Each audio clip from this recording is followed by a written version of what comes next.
Hi everybody, good evening, good afternoon, good morning. Welcome to C-Suite Strategy, Elevate Every Move, Scale Beyond. And our topic of discussion today is the missing KPI in your leadership dashboard. What's your team safety score? Your go-to podcast on tech, cyberspace strategy growth. I am Prem Kumar AS and I am your host today to explore what is the missing KPI. A special welcome to all tuned to Power of Knowing Forum's weekly podcast series, episode 286 on LinkedIn Live today. We have the honor of Kavina Elavarasan, leadership communication strategist, helping leaders speak with energy, clarity, and cultural impact. Founder of Empower Her, Bangalore, joining us today. Let's welcome our esteemed speaker to our podcast event and dive into the topic. Hi, Kavina. Hello, hi Welcome Prince. to. Hello How everyone. are you? I've been doing really well. Thank you very much. How are you?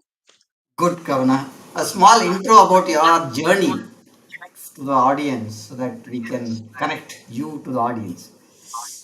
Absolutely. I'd love to do that. So it's been a decade of experience in corporate, and looking at my journey, it has been anything but a straight line. I've performed various roles in an organization, and as an engineering leader, managing various products. What I've figured out is that we all love the timelines and various KPIs that is there on the dashboard, right? So, like most leaders, I too thought success was all about hitting targets and delivering results. That's how I felt. But over years, I noticed something really strange because there are multiple teams in any organization given, right? But if you look at the same kind of people working in the same kind of project with same tools, same deadlines, there could be various performance results from the teams. So that's something which really caught my attention. And that is when I realized and I began to see that leadership isn't about what you say, but it is about how people feel in your presence. And if you see, there are different leaders when they talk, the kind of emotional aftertaste that they leave on people is quite different. And the way it shapes the teams is quite amazing. So when I discovered this, I became too passionate working about this particular topic. Today, I help leaders discover that missing KPI in their dashboards, which is the team safety score. That's how I call it. Because legacy isn't just about what you build, but it is that emotional climate that we leave behind that shapes culture, team, and the high performance. So that's the work that I do right now, the book that I'm writing as well. Wonderful. I think that's the pointer that we are looking at. I'm hearing this for the first time. Team safety score. This is really nice. Why is team safety score the missing KPI leaders cannot afford to ignore now? Is what we want to understand from you as a first question to you, Kavana. Lovely. So leaders, they all love dashboards, they love KPIs. If you look at the dashboard which we currently have right now, we have revenue, we have timelines, we have engagement scores, all the numbers which is quite buzzing on the leadership dashboard. But none of those predict the culture, and culture is like a game changer when it comes to the teams. So the real missing tile, let's say in your leadership dashboard, is how safe people feel around the leader. So I read this Google's Aristotle project. So what they did is they ran like a huge project where they wanted to see which is a high performing team. So what they did is they put people together, they formed different teams structures, different configurations, and they saw which is that team which performed really high.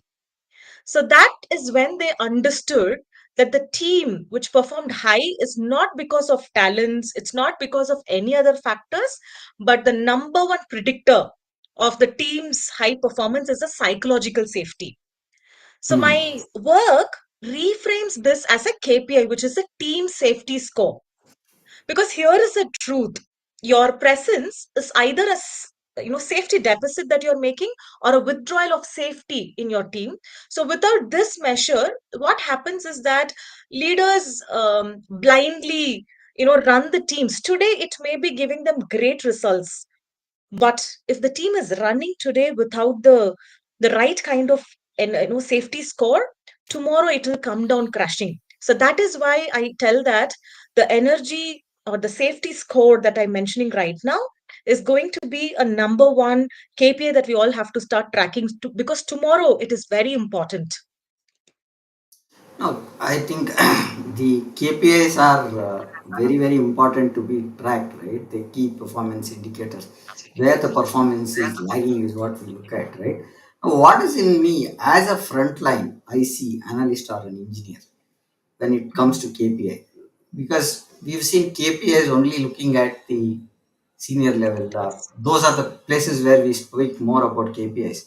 Will KPIs be impacting the engineers also, or we can look KPIs for them as well? That's the point that I want to understand from you. That's a beautiful question, Prem, because the more we talk about leaders, the less that we speak about the frontline engineers and analysts. Uh, for frontline talent, safety is not the abstract way that we think, but it is more like a daily reality for them. How do Hmm. they feel safe to raise a bug, to disagree with the leader, or to even admit that, hey, I'm stuck at a problem? Or even to the risk that they foresee that okay there is a deadline with that we cannot match. How do they handle it? So it becomes a daily reality for them based on how is the safety score in their team.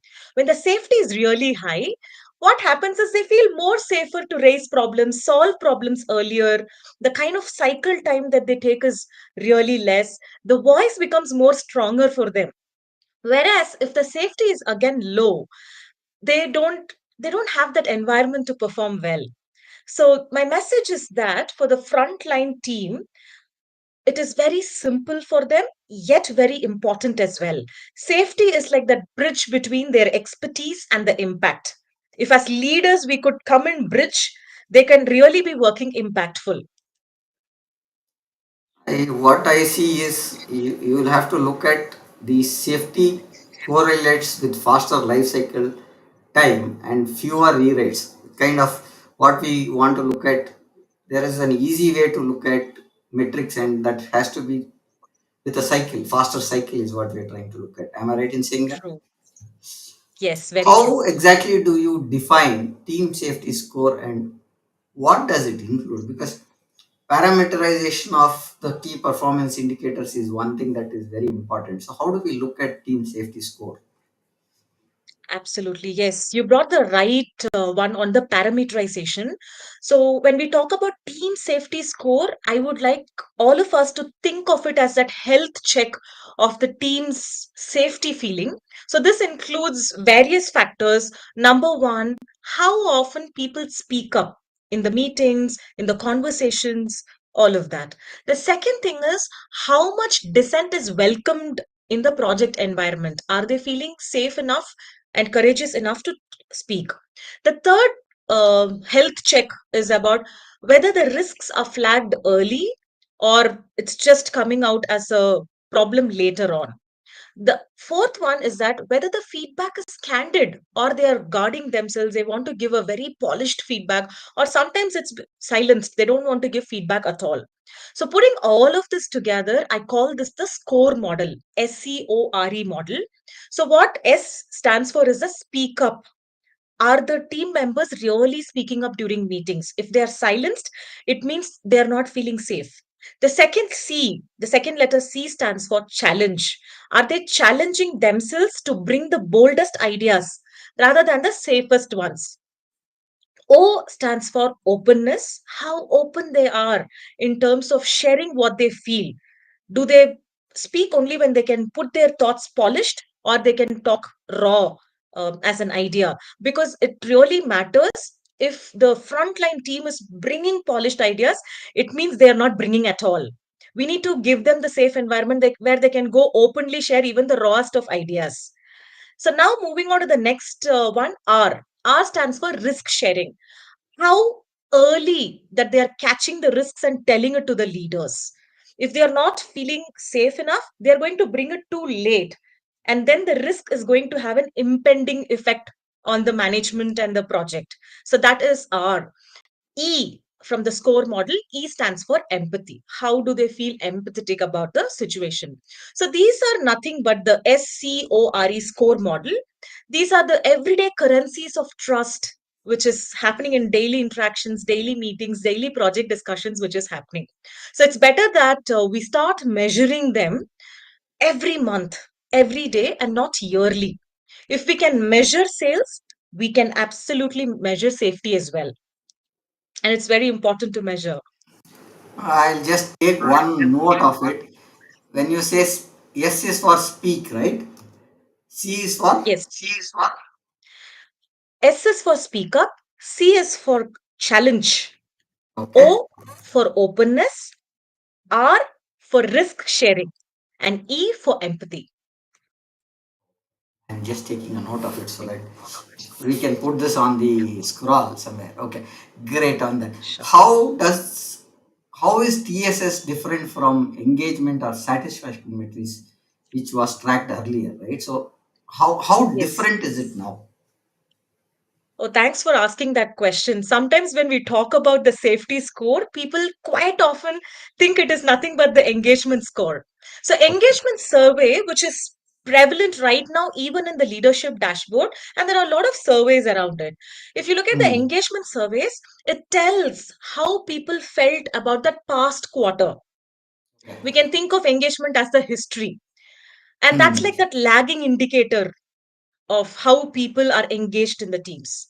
And safety, what we are talking right now, is a leading indicator. We can think of safety as a future, right? It predicts whether people will surface the next challenge, the next risk, the next assumption, or even bringing that boldest ideas, which will shape the innovation of the team later on. So, quite often, what happens is that we confuse happy with being safe. The team can be really satisfied, very engaged, and all that, but they can still feel silent. So, now we have to understand that the safety is quite different than engagement. So, engagement is like a lagging indicator, engagement is history, and safety is your future. Got it, Kauna. So I pasted what Kauna said on the chat box of our podcast, so you can refer it later. And that's the model that Kauna is speaking about. Now, coming to the next pointer, we are seeing is what early warning signs reveal low team safety score. So, the number one early sign that a leader can catch from their team is the silence. People stop raising their hand in the meeting. They only open their mouth for what is supposed to be told, and then they do not want to talk about. You can also see their updates being very polished. If there is a brainstorming meeting, they don't bring the raw idea, but then they only bring ideas which is like super polished. So Hmm. and then the real talk does not happen in the meetings. It'll only happen in the DMs or in the water cooler conversation.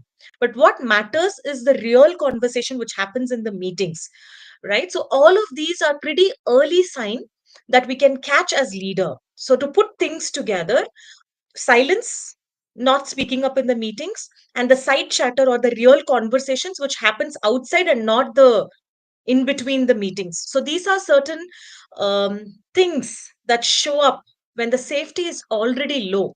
So the first symptom of a low safety is silence. And what is important is that people bring their raw self, people bring their whole self, people bring their healthy conflicts that they can bring in. So these are the real things that should happen in the team today, so that it shapes the performance, it shapes the creativity, innovation later on. So this is certain early signs that I would say that the leaders can catch if their team safety score is low. I recall one incident where we were talking about where silence was one thing that killed us in an organization, right? So one of the most performing leader was not at all talking up.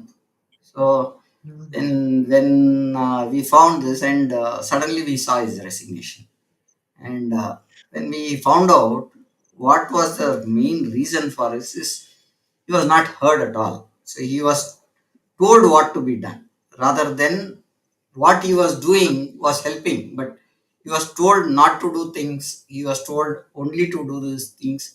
He was instructed rather than given an opportunity to do his passionate work, and which I think he was not able to get the support which he needed to bring up the team, right? So that's where I think that silence killed most of the pointers that a leader wanted to take, right? So that's, I think, one pointer that I will take from what you are saying. Coming to our next point, now, what does low safety look like in a day-to-day ritual stand-ups, reviews, one-on-one, one-on-ones? Do we get to know it from there? Absolutely. Absolutely. And day to day, you can see low safety, which is as a culture which is built in various teams. Let's say, for Hmm. example, stand up. If everyone comes to the stand up and says all good, Hmm. the status is always good. Nobody wants to admit that I've made a mistake. Let's say in a one on one conversation, people politely nod and they never open up what they feel, how they want a change to happen. They would not speak at all. They would sit and politely nod when there's a one on one conversation. Let's say in retrospective meetings, lot of agile movement which is happening right now. When there is a retrospective, nobody puts out a point because retrospective is all about how do we improve further as a team. And if the team is not opening up, it does not mean that the project is happening well. It means that nobody wants to bring a risk. Nobody wants to speak up during the meeting. So these kind of rituals, right? Stand ups, one on ones, retros, speak a lot and speak the truth about the culture. If the everyday conversations are cautious that I'm going to guard myself really high, it very clearly means that the team safety score, TSS, is very low. And my advice or my one line is that we as leaders figure out that there is a low safety score which is happening and embed it in our leadership to bring the safety score really high. Thank you, Kavana. I think I am getting few pointers where we are seeing this kind of issues, which where team members don't want to talk at all, saying I'll get offended or I'll be pushed not to give my views. My views are not heard. What I told works, but we are not in a capacity to do things like that, and that becomes a real bottleneck. Rituals reveal culture. Watch them. So I think that's a very important pointer that we should look at. Coming to our this one now, you should call safety an energetic transaction.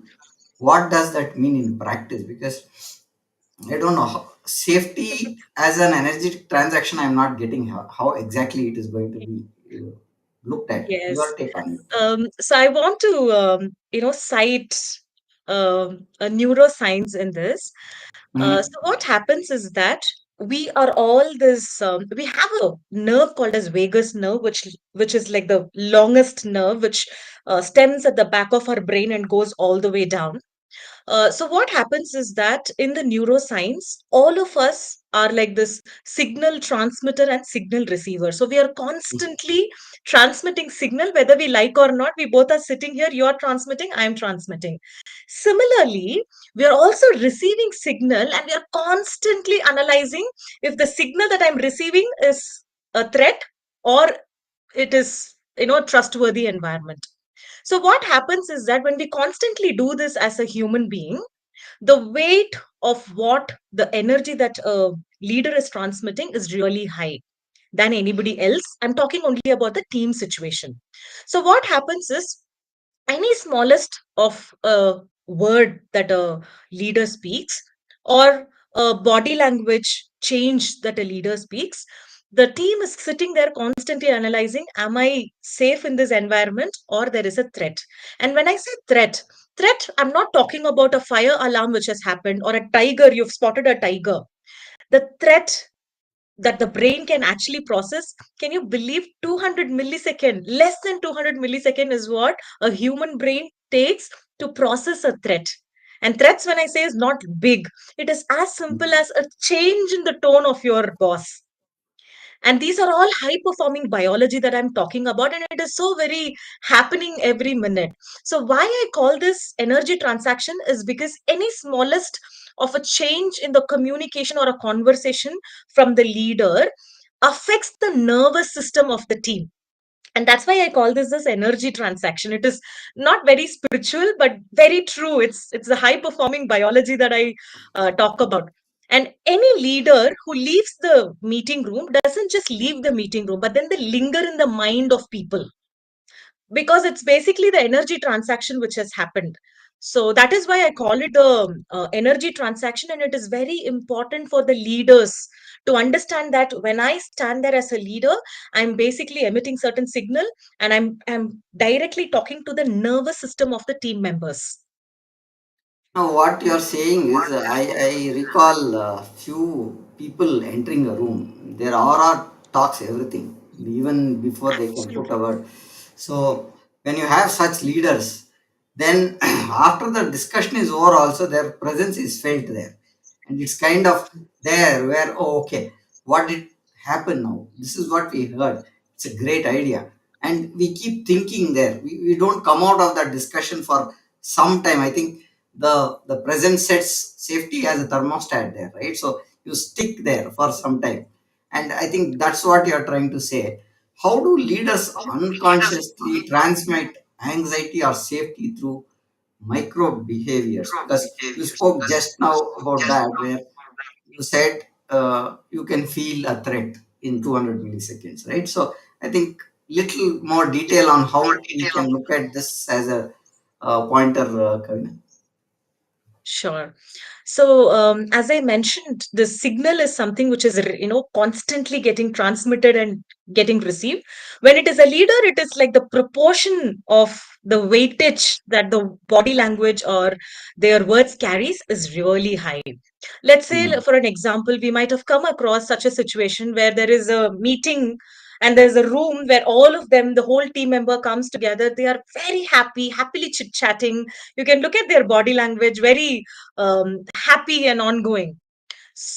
But then the energy of the room, which is very lively right now, quickly changes when the leader walks in.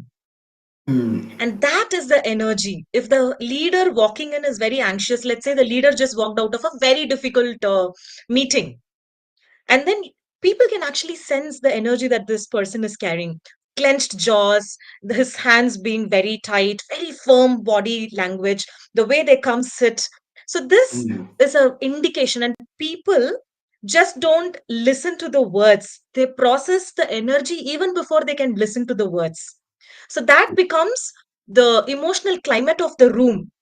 From where they were very lively and happening, shifts into a very stern conversation where the body language of the entire team changes. That's why I call it thermostat. So leaders are the thermostat. They set the emotional climate of the team or meeting room for that particular time. They should not be thermometers where they measure the emotional climate, but rather the thermostat. Because now we know that the leaders are like, they can actually have a huge weightage in terms of how the emotional climate of the team can be set.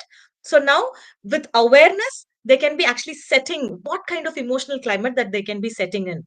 So then the safety prevails, culture is shaped better, and tomorrow the performance is really high.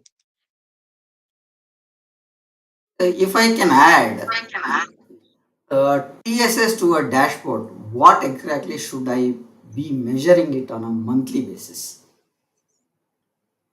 Great. So I would say four leading indicators that we can keep in the TSS dashboard. One Mhm. is the speak up frequency of Okay. every member in the team. Not just one, or not just the leads, or not just the person who has the most experience, or even not just the person whom the leader likes. But the speak Mm. up frequency of everyone has to be the same. The Okay. second indicator that I would like to keep is the dissent ratio. How much of healthy conflicts happens, because no individual's idea is a good idea.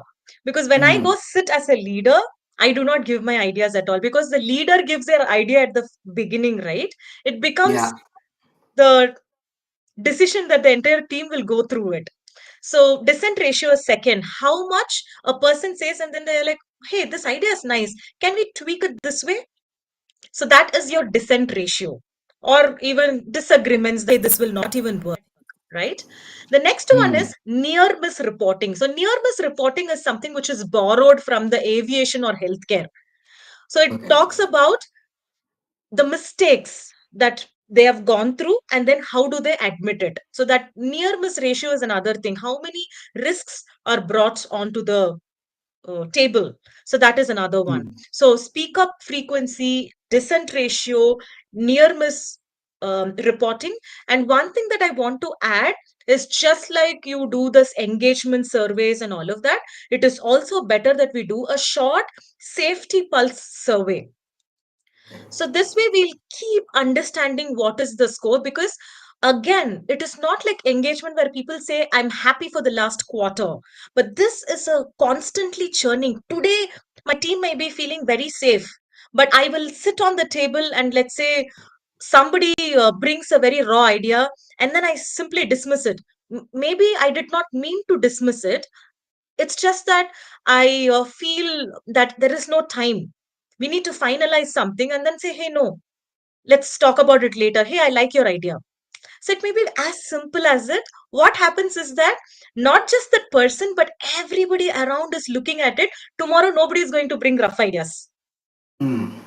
So this is something which is going on every day. So these are four leading indicators that I feel that we need to keep a constant check on.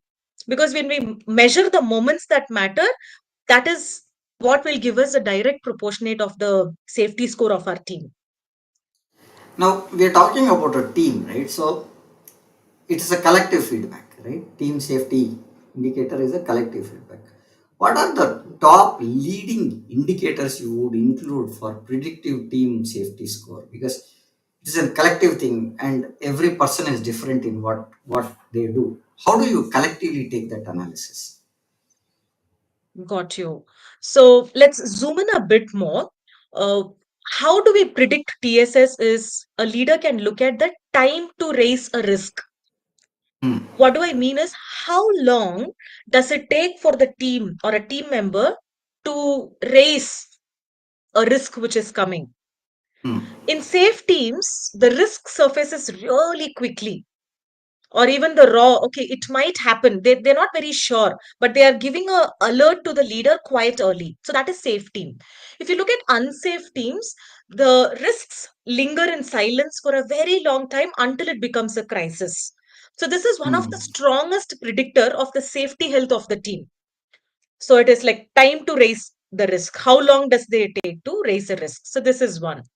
The second one is the question to answer ratio. What do I mean by this is, if we can track whether the team members are asking questions and the leaders are engaging with it. So that is the time, the question to answer ratio. If there is a decline in the questions, which means there is unsafe climate and the curiosity of people is also declining. For example, you mentioned about a leader who's been told what to do. He was not given that authority to do things. So what happens here is that there is a decline in curiosity. Okay, leader will tell, I will go back and do. So then Hmm. there is no questions which is getting raised. So the rising ratio means people trust and are their voices matter. So this is again another ratio which can be caught during the meetings. The next one I told about is this never miss reporting rate. So Hmm. what happened is, I just wanted to cite one case study which happened. So in one of the leading healthcare hospital, they constantly saw that the number of mistakes done by the doctors, which got reported by the doctors, was high only in case of this high performing team of doctors, the super specialized doctors. And this was a constant question to a lot of people as to, they are this high performing doctors. Why is that they are the ones who are doing the highest of mistakes? And then they realized, or they found out in the study, that because the psychological safety of that particular team is too high, that they are very safe to be actually admitting. that there was mistake. So what really happens is that the more mistakes that they are able to admit, the more ownership, and then they will be able to learn and get the better outcomes. So that is that near misreporting rate. So this is happening in aviation and healthcare. So what people do is that when there is a problem, they come back and they report. So if there is a high near misreporting, it means it's a proactive culture and a safe culture that, hey, I do a mistake, I can come and tell. And then they all learn, everybody learns together and grows to become a high performing team. If the reporting is really low, it means it's a fear driven silence which is happening. Hmm. Judgmental space. I may be penalized, I may be punished. Punished. And I then think one more thing is, I think sorry, what there's you're one. saying is Hmm, one is I am a high performer. My mistakes are my lessons as well, right? So kind of, right? Can we say like I that? would say, even for high performers, if they are there in an unsafe environment, if they feel their environment is unsafe, even they will not report. You're right. What I'm trying to understand from your pointer is these doctors. You are saying they were Hmm, making mistakes and they were learning on it. That's what you mentioned, right? Now that's a safe environment for them, right? Now if correct. you look at safe environment, they are able to do mistakes, and those mistakes they quickly correct also. Are we saying that way?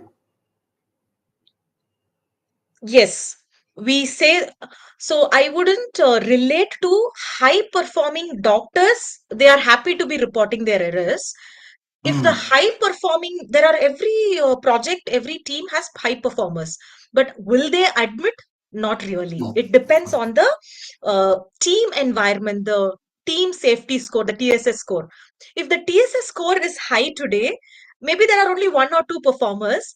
But if you as leader create that, high perform not the safety score really high, everybody will start admitting, and you will be able to shape a high performing team. Tomorrow a lot of people will become a high performer. Got it. Got it. Come on. Then.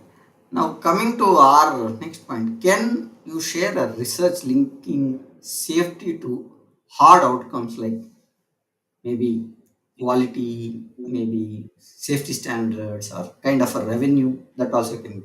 Can you help us with that pointers? Sure. So when I talk about energy transaction safety, people look at it like a very soft topic. It is definitely not. Safety definitely has a hard ROI. So Mhm. studies show that teams with higher safety make better decisions, learn faster, innovate better. Even the case study which I just quoted, right? That hospital with the high reporting of the this thing, reporting of errors due to safety, have had better outcomes. So in software or any other industry that you look at, safety correlates with the defect discovery, moving earlier, reducing the cost of fixes, which is really getting higher. So I call this the LQI, which means number one, if the safety is prevalent in the team, number one is learning, the next one is quality, and the third one is impact. And safety drives learning, and learning drives quality, and quality end drives the revenue as well. So these are all tangibles which is getting linked to the ultimate safety quotient of the team. So safety converts to revenue, and not just indirectly, but the most reliable way.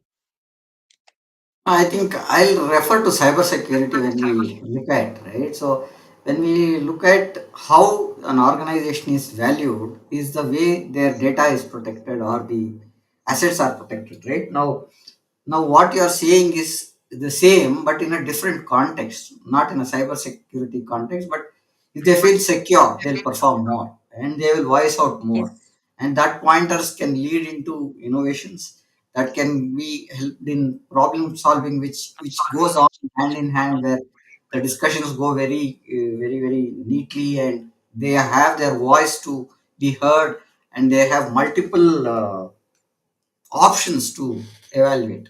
Am I saying True. that is Yes, the very way true. what you're looking at?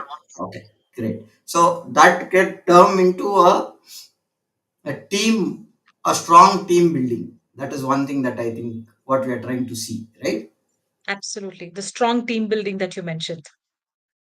What practical steps raise TSS fast without new tools or budgets or anything like that?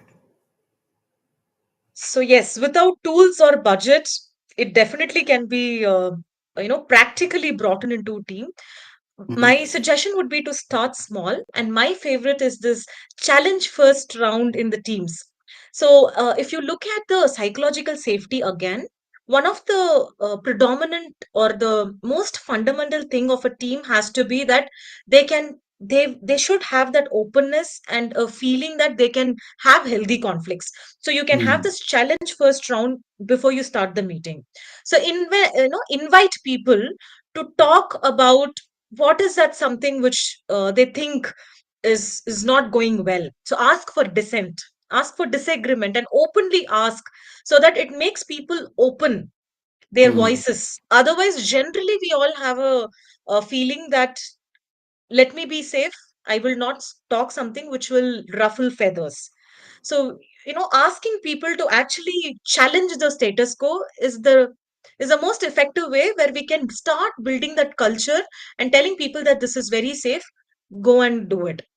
And within weeks you can see a shift in the emotional climate. And all you can ask is to, you can rotate voices. If they are not talking, you can say, today I would like to hear, and we pick and Hmm. choose so that everybody has a time to talk. And this costs does not cost any money with respect to your tools or budget, but the return here is really huge. We can start seeing the faster surfacing of risks, of problems, and even the ideas which otherwise would not have been spoken.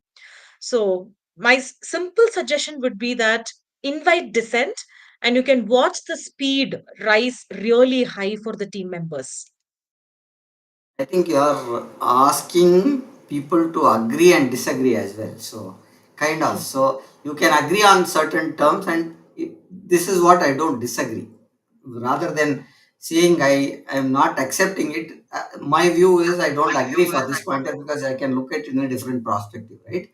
Uh, that's True. a And important also to point. respectfully agree or respectfully disagree somebody, and making that a new norm in the team, which otherwise I have not seen many projects or people having that kind of a thought process existing in the team.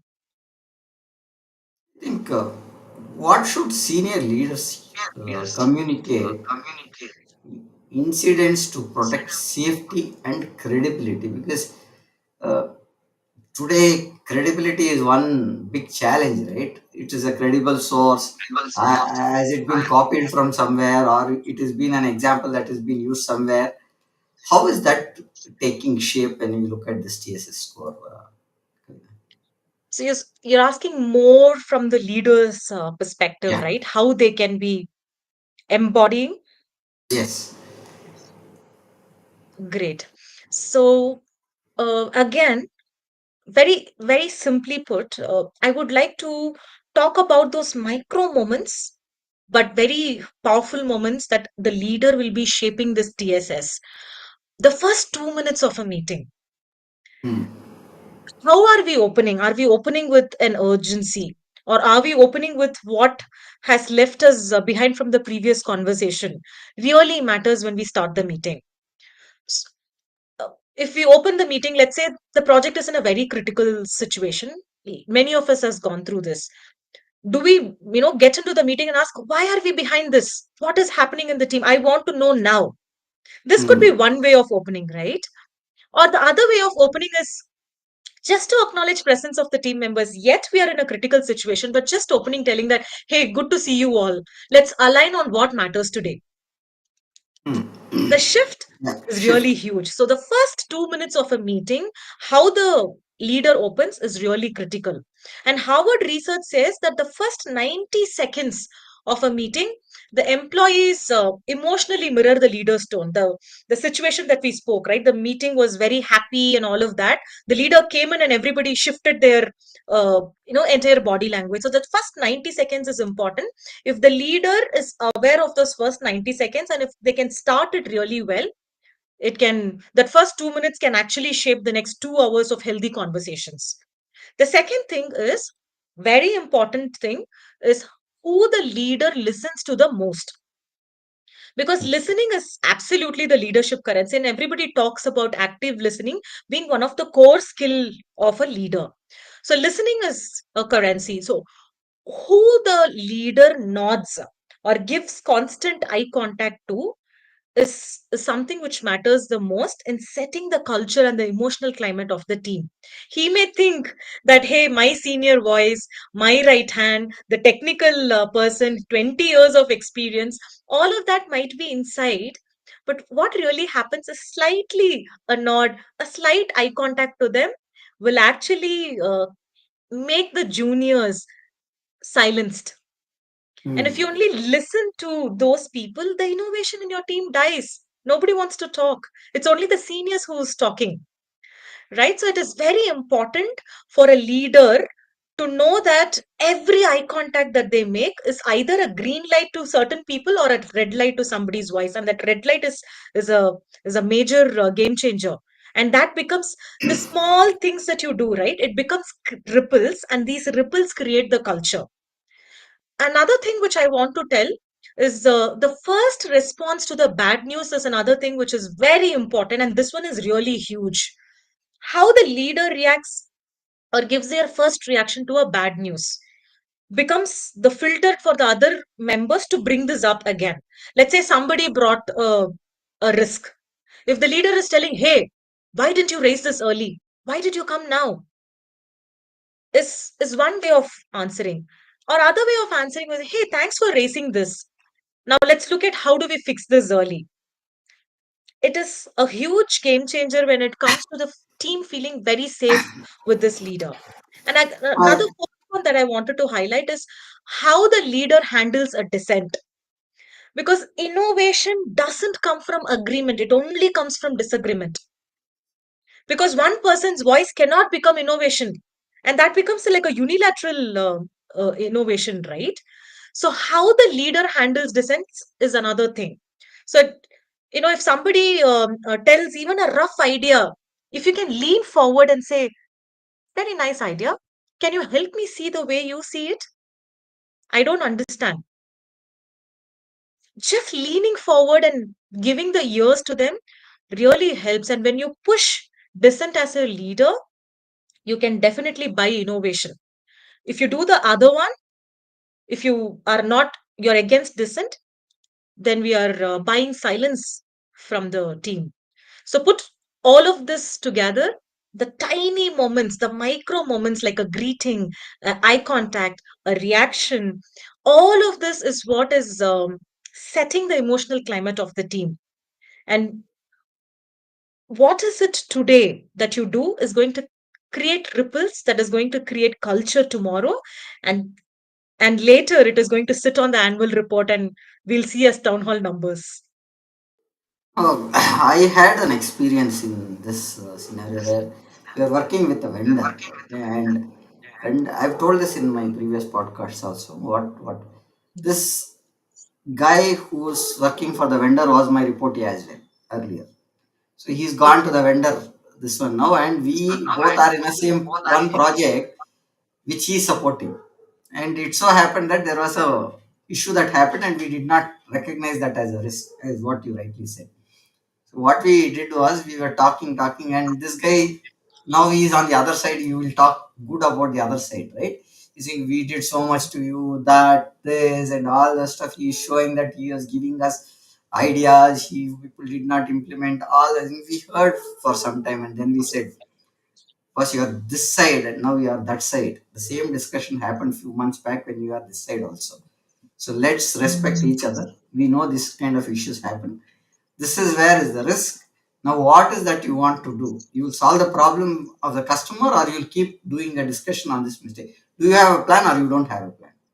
And he said, "Sir, I have a plan." Then let's discuss the plan. Wonderful.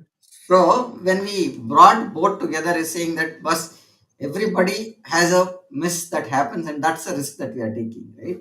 If you miss something, and that's why there is, as you rightly said, if you don't do a mistake, you don't understand what exactly went wrong there, right? And you don't innovate as well. So True. uh, from a dialed phone to a smartphone to a computer today, that's the innovation that we have been seeing. We Absolutely. somebody And found innovation that a right dial now is somebody oh, found a dial phone being not a healthy gadget. Now today we don't have anything that does not work on your mobile. We have everything working on a mobile. So somebody's discomfort is somebody a new innovation for us, right? So that is what I think what you are saying in as many words that you want to say, right? So thank you for that. Now coming yes. to looking at how do we prevent safety threat where leaders say right words but nothing changes. When the leaders say the right things, is it? Yeah, right words but nothing changes. I tell nice. After that nothing changes. And this happens as well. Thanks for bringing Yeah, it such does a happen. Yes. the most relevant question, because when we talk about communication, right? By default, everybody thinks if I can talk fluently, good vocabulary, Hmm. polished language, they think I'm done. The communication is done, but actually, communication is a lot more to what we think as the fluency. So I talk about communication as a loop. So it all starts with the intention of what we want to speak. Let's say this I've seen most relevant in a lot of organizations where we talk about feedback. Why do I give feedback to my lead? Because my lead improves, so is the team. That Hmm. is the intent. But how do we actually communicate? We tell all polished words and think that I've passed on the feedback, but the outcome of it is how they feel when they walk out of that room. Do they feel criticized? Do they feel Hmm. judged? Do they feel like, I want to go into the shell? So this is the outcome. Maybe the intention is like, if my lead grows to the next level, my team grows. So that is the intention, very good intention. But then the way you've communicated, thinking that it is polished words, but the outcome is very different. So when I call it as a model loop, it doesn't even stop here, it goes to the next level. Again, it shapes the intention, because the culture in between is, you know bridging the gap between how this lead is going to more react to the situations, if he's going into the shell or he's going to be more proactive. It again shifts the intention of the, so this is going to be loops and loops of circles which is going to happen. And what happens is, together the leader and the team are going to co-create this culture. So again, safety isn't slogans. We all talk about big vision strategies, and there are even vision and mission statement which is posted on the walls of the organization. Safety is absolutely is not in the slogans. It really matters in every single interaction the leader brings on the table. And if the leader is more aware that what is my intention, if I can mirror it in my communication, which is far beyond that the polished words, and I have to really look at the outcome of the team. So that is when the safety doesn't really become just the right words, but it is a lot more than the words, than the body language, the intention that we carry, and even the energy. We all leak energy out of our system, conscious or unconscious. If I am stressed at work, and if I'm unconscious about it, I'm going to leak that stress out to people, and people can visibly see it. People can forget seeing, people can feel what is the energy that the leader is doing. So now the leader, what I would suggest is that the leader is more aware of what is that energy that they are carrying, and constantly keep a check on the intention and what we are communicating and the outcome, and keep looking at that culture, which is nothing but the team safety score, TSS, will put all of that in right balance for the team. Very true pointers there. I think that's a lot more to take in the kind of explanation that we had as a discussion. Now coming to look at how do you localize TXS across cultures, remote, high power distance organization, because we are in a hybrid environment, right? Today, one is here, one is in Bombay, others, some are not in the country itself. So, teams are located in that kind of arrangement today. How do you look at this? So how do we localize, right? As you mentioned, there's multiple, systems which are right now. They say some smart work, hybrid work, all of that is coming in picture. The more the configurations, the more the leaders has to be very aware. And Yeah. yes, as you mentioned, one size fit all actually fails. And especially if you're talking about, you also did mention about the high power distant culture. So what Hmm. happens in high power distant culture is forget dissent. There's no disagreements. And one of the example that you mentioned, that something gets told to the next level, and the next level just goes and performs. So in such cases, my suggestion is to do continuously go on the surveys, and the more anonymous channels that you create, it is much better. So even recently, I was in a leadership program where we were talking about how anonymously can we get surveys. So the number one survey that I do is create a Google form and tell people, go ahead and give the feedback. So when people give, we can actually guess who is giving what. And then I learned in this workshop that one of the leader has created a Gmail account and passed on the Gmail account with the password to the rest of the team, and went and told them that, hey, go ahead and write your feedback on that. So now this is one more higher level of the anonymous surveys that you can be taking. Now, people are not writing something in the work environment. People are going back to their home, logging in from some device and then giving it. And how beautifully the leader has thought through. And this is one key learning that I've had in my recent workshop. So creating anonymous channels, and constantly looking at, if you're working in let's say different cultures, then looking at cultural translators which can be there in the team. So it was few years back where I first started leading people from different location, Europe, here, there. And it was not something which was very easy for me to understand all of them. So I constantly kept asking cultural questions. So always when I start leading, in the meetings, I start bringing some cultural topics and start asking them questions. So the more and more we understand the culture, it was better for us to have this safety. So one time what happens is that we ran a survey, and I was asking my team, how do you all feel? Do you think I should have one on one with each of you so that you can raise your concerns directly with me? What one of my team member told me was very beautiful. So he told me that, Kavina, the culture is so good in our team that we do not need a one on one with you. If I think something is bad, if I have to pass on a feedback, I can right royally do it in the meeting right now in front of all of them. And that's the culture that we have formed. And to me, hearing something like that, a person who was really afraid of leading a multicultural team, to the team member telling that we feel safe to actually pass on feedback to another member, was really great. So one size will not fit all, but constantly going in for the anonymous surveys and looking at the cultural translators in the team, all of that will really help in building the safety score. So we have to basically design safety for the context. I'll tell a cultural story that I think we in South India at least will speak at least two, three languages minimum, right?